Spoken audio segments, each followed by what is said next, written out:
Assalamualaikum warahmatullahi wabarakatuh.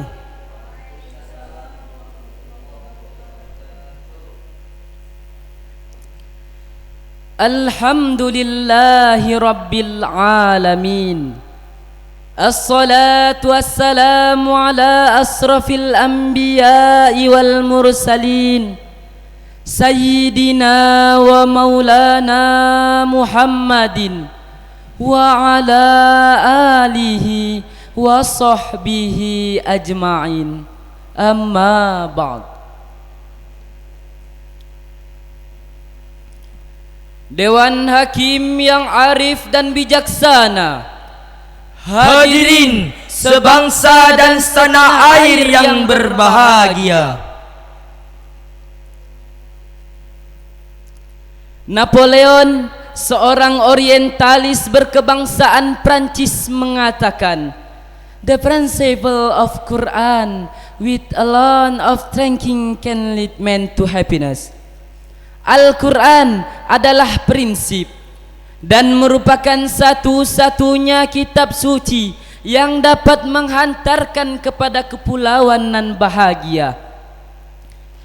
Ungkapan tersebut, hadirin, mengisyaratkan kepada kita bahwa Al-Quran adalah laksana lampu penerang hati dalam menembus liku-liku perjuangan yang panjang membentang. Al-Quran adalah laksana benteng yang kokoh dalam mengcounter tipuan dan godaan syaitan. Al-Quran adalah laksana jimat penyelamat dari kesesatan hidup dan kehidupan. Pendek kata, Al-Quran adalah satu-satunya kitab suci yang memberikan petunjuk dan kebahagiaan serta senantiasa relevan dengan perkembangan dan situasi zaman. Oleh karena itu, Rasul mengatakan, "Iqra'ul Qur'an fa innahu ya'ti yaumal qiyamah syafi'an li ashabi." Bacalah dan kajilah Al-Quran, karena ia akan datang pada hari kiamat sebagai penolong. Dalam rangka menjadikan Al-Quran sebagai petunjuk dan pedoman hidup manusia, pada kesempatan berbahagia ini kami akan membahas tentang Al-Quran dan rancang bangun masa depan peradaban manusia. Dengan rujukan Quran surah Yunus ayat 57 berikut ini.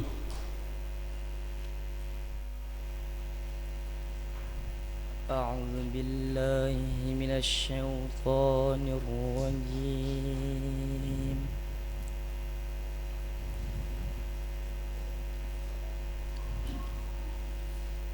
Bismillahirrahmanirrahim.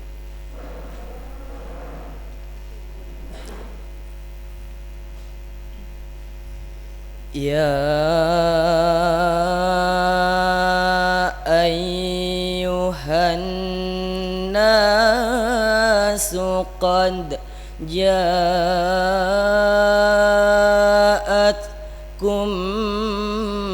mau'izatum mir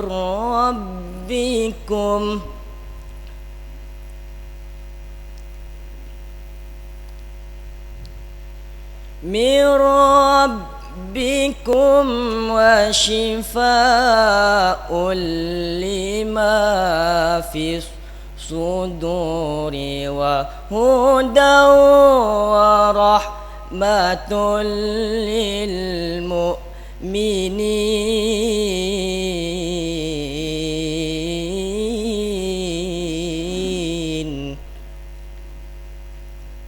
Aku berlindung kepada Allah dari godaan setan yang terkutuk.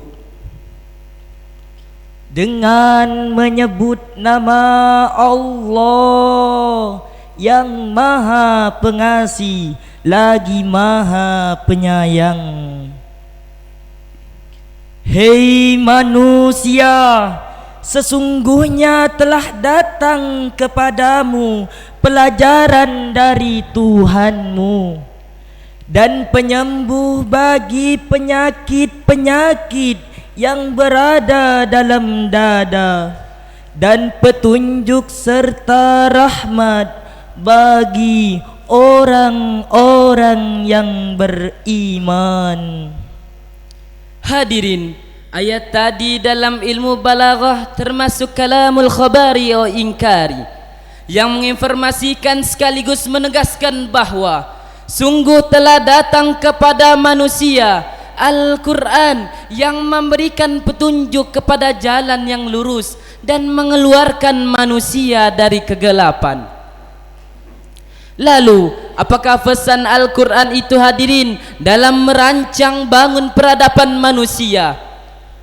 Ayat tadi sebagaimana ditafsirkan oleh Imam Ali As-Sabuni dalam Safwatut Tafsir menjelaskan, ada 4 fungsi diturunkannya Al-Quran, yaitu pertama, mau'izatum min rabbikum, ay mau'izatum min khalaqikum. Al-Quran sebagai pelajaran dari Tuhan yang Maha Pengajar. Berkaitan hal tersebut, Imam Al-Ghazali dalam Jawahir Al-Quran mengatakan, seluruh cabang ilmu pengetahuan, baik yang terdatang terdahulu maupun yang kemudian, baik yang sudah diketahui maupun belum, semuanya bersumber dari Al-Quranul Karim. Sebagai bukti, bukankah karena Al-Quran diturunkan dengan bahasa Arab telah mendorong lahirnya ilmu tata bahasa yang kemudian kita kenal dengan ilmu nahwu dan sharaf? Bukankah karena Al-Quran diturunkan dengan bahasa yang indah, retoris dan puitis dan argumentatis telah mendorong lahirnya ilmu retorika dan sastra yang kemudian kita kenal dengan ilmu balaghah dan mantik? Bukankah karena kita diperintahkan untuk membaca Al-Quran dengan baik dan benar telah mendorong lahirnya ilmu qiraat yang kemudian kita kenal dengan ilmu tajwid? Bukankah karena Al-Quran menceritakan tentang proses penciptaan manusia dan alam telah mendorong lahirnya ilmu kehidupan yang kemudian kita kenal dengan biologi? Bahkan bukankah karena Al-Quran menceritakan tentang karakteristik dan seluk-beluk masyarakat terdahulu yang telah mendorong lahirnya ilmu kehidupan yang kemudian kita kenal dengan sosiologi? Demikian hadirin, semua ilmu pengetahuan bersumber dari Al-Quran. Kedua, syifa'ul lima fis sudur, ayyashfi ma fiha minasyarki wasyaki wal jahal. Al-Quran berfungsi sebagai obat penyakit batin seperti penyakit syirik, ragu dan bodoh. Kenapa Al-Quran diturunkan oleh Allah sebagai obat penyakit batin tapi bukan penyakit zahir? Jawabannya hadirin, penyakit zahir memang berbahaya jika tidak diobati, tapi jauh lebih berbahaya jika kita punya penyakit tapi tidak diobati. Betul hadirin. Dengan demikian, penyakit asma, jantung, tumor memang berbahaya dan dapat merusak tubuh manusia. Tapi penyakit sombong, iri hati, dengki, frustasi, korupsi, haus kursi menghalalkan segala cara untuk mendapatkan jabatan dan popularitas diri, jauh lebih berbahaya dan dapat merusak tatanan masyarakat dan bangsa. Oleh karena itu hadirin, Al-Quran turun dengan memerintahkan perintah dan larangan, janji dan ancaman, dan memerintahkan kepada manusia untuk mentaati dan mengamalkan seluruh isinya. Dengan mengamalkan Al-Quran, insya Allah segala penyakit hati akan terkikis dari diri kita. Pantas Abu Farida Muhammad Ijad dalam bukunya Alis Nafsaka Bil Quran mengatakan, Al-Quran adalah obat yang sempurna bagi segala penyakit, baik penyakit batin maupun penyakit zahir. Ketiga, hudan ay hudayatud dolal. Al-Quran berfungsi sebagai petunjuk kepada manusia dari kesesatan.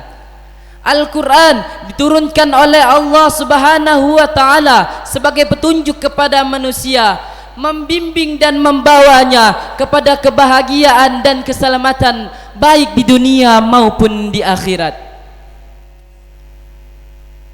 Mampu memberikan solusi terhadap berbagai permasalahan baik yang bersifat ibadah, ritual maupun sosial, dan di dalamnya terdapat etika kenegaraan.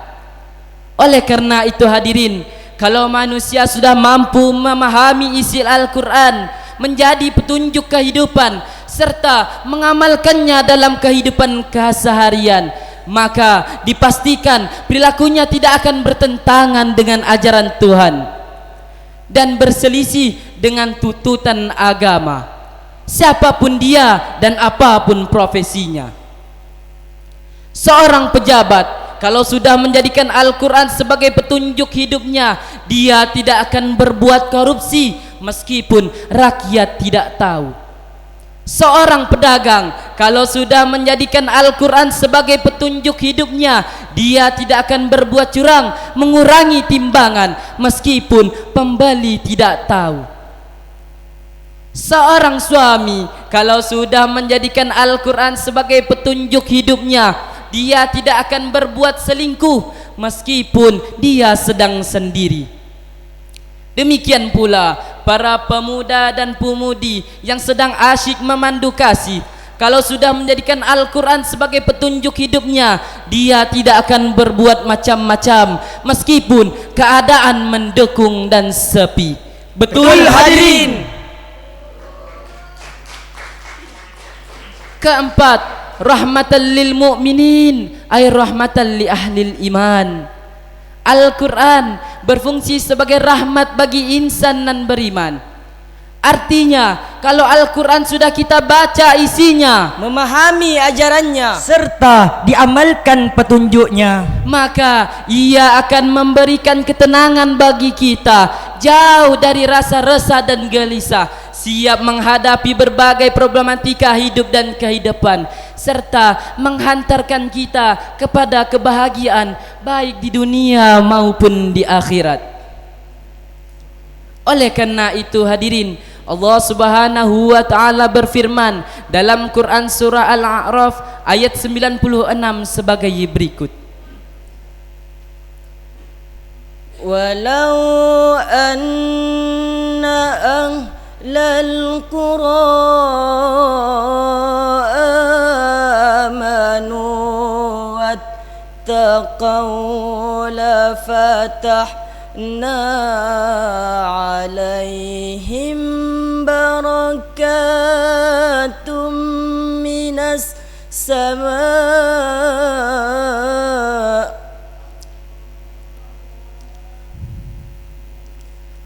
barakatum minas sama'i wal ardi walakin kadzabu fa akhadnahum bima kanu yaksibun.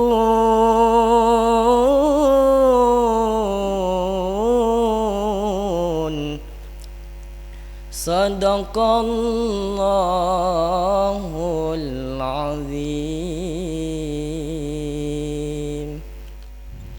jikalau sekiranya penduduk negeri-negeri beriman dan bertakwa, pastilah kami akan melimpahkan kepada mereka berkah dari langit dan bumi. Tetapi mereka mendustakan ayat-ayat kami itu, maka kami siksa mereka disebabkan perbuatannya. Maha benar Allah dengan segala firman-Nya. Demikian hadirin wal hadirat rahimakumullah. Demikian dari uraian ini dapat disimpulkan bahwa Al-Quran merupakan firman Allah Subhanahu wa ta'ala yang berfungsi sebagai pelajaran, obat, dan petunjuk dan rahmat dalam merancang bangun pelarajan manusia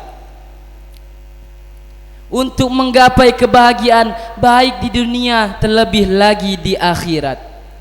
Untuk itu kewajiban kita, Saya Saudara dan seluruh kita bangsa Indonesia menjalankan apa-apa yang digariskan oleh Al-Quran agar peradaban di negara Indonesia ini dapat berjaya kembali di masa sekarang dan di masa yang akan datang. Amin amin ya rabbal alamin. Jalan-jalan ke Tapan Mini, singgah sebentar membeli kuaci. MSG kami sampai di sini, semoga lolos di kota nanti. Wabillahi taufiq wal hidayah waridho wal hinayah. Assalamu alaikum warahmatullahi wabarakatuh.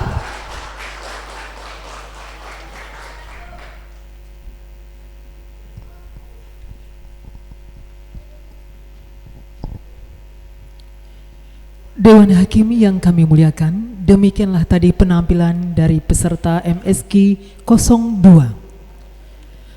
Hadirin hadirat para pecinta Al-Quran, selanjutnya kami panggil peserta MSG 03 atas nama Aulia Saskia Amanda, Najwa Noviola, Aisyah Nur Ramadhani dengan judul syarahan Peran Keluarga dalam Membentuk Generasi yang Qur'ani. Kepadanya disilahkan.